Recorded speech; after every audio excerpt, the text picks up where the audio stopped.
History zone YouTube চ্যানেলে সকলকেই স্বাগত এবং শুভেচ্ছা।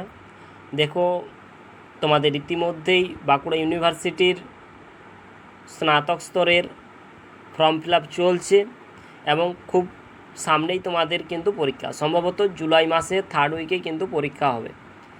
আজকে আমি বাঁকুড়া ইউনিভার্সিটির 6 সেমিস্টারের হিস্ট্রি অনার্সের যে 13 পেপার রয়েছে তার সাজেশন নিয়ে আলোচনা করব। 13 পেপার কি রয়েছে না, হিস্ট্রি অফ ইন্ডিয়া 1947 থেকে 1982 সালের ইতিহাস এখানে আমাকে পড়তে হচ্ছে। দেখো, আমি অন্য সেমিস্টারগুলোতে অনেক আগেই কিন্তু সাজেশন দিয়ে দিতাম। এই সেমিস্টারে আমি আগেই সাজেশন বানিয়েছি এবং আমার স্টুডেন্টদেরকে কিন্তু আগেই আমি দিয়ে দিয়েছি। দেখো, আমি ইউটিউবেতে দিবনি ভেবেছিলাম, কিন্তু তোমাদের অনেকেই ফোন করার জন্য বা কমেন্টে বারবার সাজেশন দেওয়ার রিকোয়েস্টের জন্য আমি কিন্তু দিচ্ছি। স্টুডেন্টদের স্বার্থেই, স্টুডেন্টদের কথা ভেবেই কিন্তু আমি কিন্তু এই সাজেশন দিচ্ছি। এরপরে বলি কেন আমি কিন্তু সাজেশন দিতে চাইছিলাম না।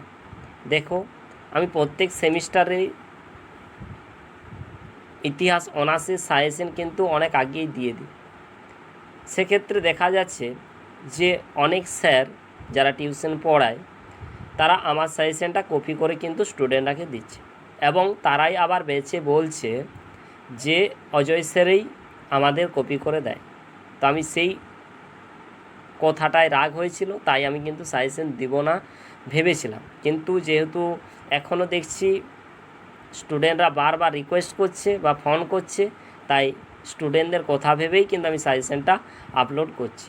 দেখো, এখানে আমি সাজেশনের প্রথমেই কিন্তু রেখেছি কি না 4, তারপরে রেখেছি 4 নয়, তোমাদের 5 রয়েছে। নতুন শিক্ষানীতিতে সেকেন্ড সেমিস্টারে 4 এসেছে এবং 10 এসেছে, তোমাদের সেই 2, 5, 10 রয়েছে। তাহলে প্রথমেই আমি রেখেছি কি না প্রশ্নের মান 5, তারপরে রয়েছে তোমাদের 10 এবং শেষে আমি 2 নম্বরের কিন্তু প্রশ্ন রেখেছি। দেখো, প্রশ্নগুলো একটু দেখে নাও। 1947 থেকে 1971 সালের মধ্যে পশ্চিমবঙ্গে উদ্বাস্তু পুনর্বাসন নীতি সম্পর্কে আলোচনা করো। খুব গুরুত্বপূর্ণ প্রশ্ন। নেক্সট, ভারতীয় সংবিধানে বর্ণিত নাগরিকদের মৌলিক কর্তব্য সম্পর্কে আলোচনা করো। পরবর্তী প্রশ্ন দেখো রয়েছে ভারতীয় সংবিধানের মৌলিক অধিকার সম্পর্কে লেখো। নেক্সট, মহলানবিশ মডেল সম্পর্কে একটি টিকা লেখো। এবছর প্রশ্নটা আসার সম্ভাবনা রয়েছে, ভালো করে দেখবে। নেক্সট, পশ্চিমবাংলায় বামপন্থী উত্থানের পটভূমি আলোচনা করো। স্বাধীনতা উত্তর ভারতে দলিত সমস্যা বলতে কী বোঝো, বা এখানে দলিত মুভমেন্ট, দলিত আন্দোলন সম্পর্কে দেখে রাখবে। নেক্সট, স্বাধীনতা উত্তরকালে ভারতে সাম্প্রদায়িকতার উদ্ভব কিভাবে হয়, অথবা ভারতে সাম্প্রদায়িকতা সম্পর্কে তোমার মতামত ব্যক্ত করো বা তোমার মতামত কী। তুমি কি মনে করো যে দ্বিতীয় পঞ্চবার্ষিকী পরিকল্পনায় ভারী শিল্পের উপর জোর দেওয়া হয়েছিল? পরবর্তী প্রশ্ন আমরা রেখেছি, দেখো, উদ্বাস্তু সমস্যা কি বা উদ্বাস্তু সমস্যা বলতে তুমি কি বোঝো? পশ্চিমবঙ্গে এর কি প্রভাব দেখা দিয়েছিল বা কি প্রভাব পড়েছিল এর ফলে। নেক্সট, স্বাধীন ভারতে ভাষাভিত্তিক রাজ্য পুনর্গঠন নিয়ে সংক্ষেপে আলোচনা করো। খুব গুরুত্বপূর্ণ প্রশ্ন এটা। নেক্সট, স্বাধীনতার পর ভারতের দেশ গঠনের সমস্যাগুলি সম্পর্কে আলোচনা করো, বা সদ্য স্বাধীন ভারতের যে সমস্যাগুলো সেই সমস্যাগুলো নিয়ে কিন্তু আলোচনা করতে বলা হচ্ছে। নেক্সট, দেশীয় রাজ্যগুলির ভারতভুক্তি সম্পর্কে আলোচনা করো। নেক্সট, টিকা লেখো পঞ্চশীল নীতি, খুব গুরুত্বপূর্ণ প্রশ্ন।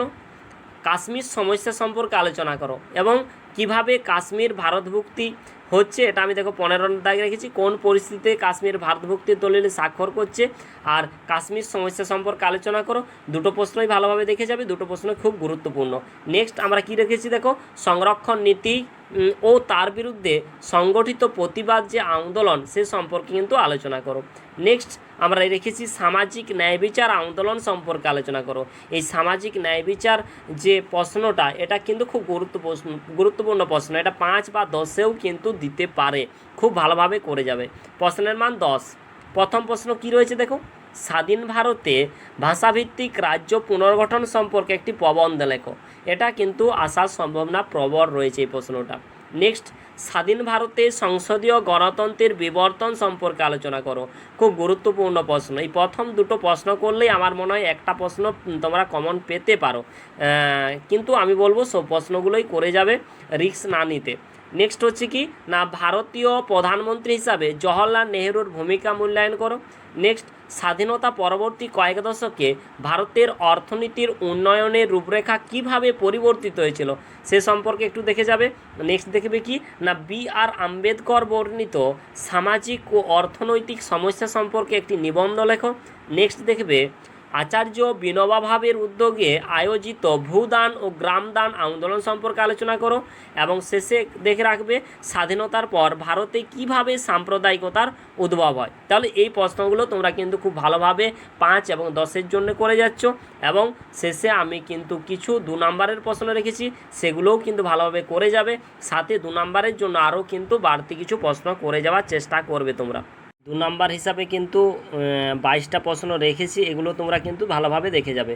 প্রথমে দেখো কি রয়েছে না, সদ্য স্বাধীন ভারতের 2টি সমস্যার কথা উল্লেখ করো। এছাড়া রয়েছে উদ্বাস্তু কাদের বলা হয় বা উদ্বাস্তু সমস্যা বলতে কী বোঝো। 3-এ দেখে যাবে রাজন্যবর্গ শাসিত রাজ্য বলতে কী বোঝো, বা এখানে দেখে যাবে দেশীয় রাজ্য বলতে কী বোঝো। নেক্সট, স্বাধীনতার সময় ভারতে কতগুলি দেশীয় রাজ্য ছিল। দেখো অনেক স্পেলিং মিস্টেক রয়েছে, স্টুডেন্টরা লিখেছে, তাই স্পেলিং মিস্টেক কিন্তু এখানে রয়েছে, তোমরা একটু দেখে নেবে বানানগুলো। নেক্সট, বাংলায় অবস্থিত একটি দেশীয় রাজ্যের নাম লেখো। নেক্সট, ভারতভুক্তি সংক্রান্ত দলিল কি? ভারতের প্রথম যে নির্বাচন হয়েছিল সেই নির্বাচন কমিশনের 2টি প্রধান কর্তব্য লেখো। নেহেরু, বা এখানে দেখবে ভারতের প্রথম নির্বাচন কবে হয়েছিল। এছাড়া নেক্সট দেখবে নেহেরু লিয়াকত চুক্তির বিষয়বস্তু কী, বা দিল্লি চুক্তি বলতে কী বোঝো দেখে রাখবে এখানে। নেক্সট, মণ্ডল কমিশন কি? এছাড়া দেখে রাখবে মণ্ডল কমিশন কবে গঠিত হয় এবং এর চেয়ারম্যান কে ছিলেন। নেক্সট দেখবে কি না, যৌথ সংসদীয় কমিটি সম্পর্কে কি জানো? মিশ্র অর্থনীতি কি? সবুজ বিপ্লব কি? এছাড়া তোমরা দেখে রাখবে প্রথম ও দ্বিতীয় পঞ্চবার্ষিকী পরিকল্পনার সময়কাল লেখো। নেক্সট, পশ্চিমবঙ্গে খাদ্য আন্দোলন সংগঠিত হয় কবে এবং তখন রাজ্যের মুখ্যমন্ত্রী কে ছিল? এছাড়া দেখবে রেডক্লিফ রেখা কি? নেক্সট, 1951 সালে সংসদীয় বা সংসদে উত্থাপিত হিন্দু বিধবা বিবাহ আইনে কি কি সংস্কারের প্রস্তাব দেওয়া হয়েছিল। নেক্সট দেখবে 1967 সালে পশ্চিমবঙ্গে প্রথম যুক্তফ্রন্ট সরকার গঠনের পিছনে যে কোনো 2টি কারণ লেখো।